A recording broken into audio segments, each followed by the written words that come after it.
If you want to be found online in 2026, user-generated content has never been more important. So I want to talk about 3 platforms that I think you should be active on as a business. The third one I'm not hearing anyone talk about right now. The first is YouTube. Google is showing more and more YouTube videos on their search results pages, and large language models love to cite YouTube, far more than any other video site. Now, doing YouTube well takes time and commitment, but there are a few easy ways that you can take advantage of YouTube. One is just to target the same search terms that you would target with blog posts. Most YouTubers are not focused on search terms because it's a small percentage of YouTube views that come from search. There are likely hundreds of relevant search terms with no competition on YouTube, and simply making a video with that term in the title will let you show up not just in YouTube search, but also on Google's main search results page. And more importantly, this is one of the easiest ways to influence the response from large language models. Now, I recommend you or someone in your business being featured in this video, but probably the easiest way to make these videos is just to take a blog post you've written and put it into Google's Notebook LM. It'll automatically create a PowerPoint style presentation video for you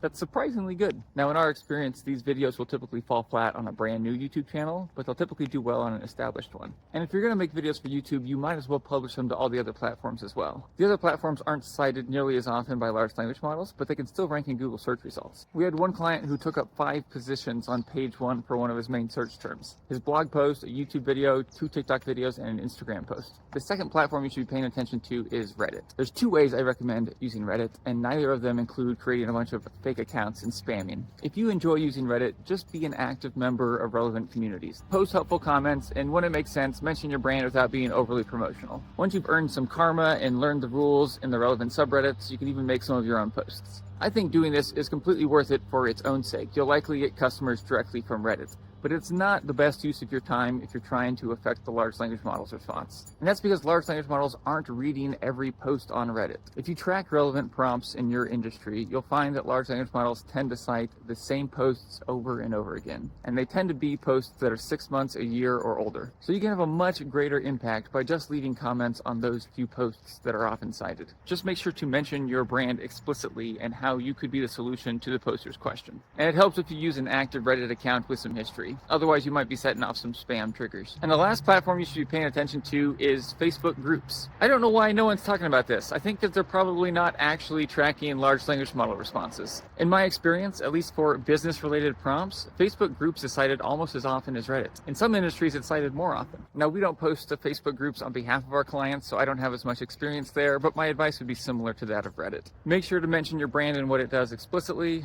and try not to piss off the groups you're posting in. This has been AI Search Factor number 11 from Kevin Indig's Growth Memo newsletter. This ends the 11-part series. I recommend going back and watching number 1.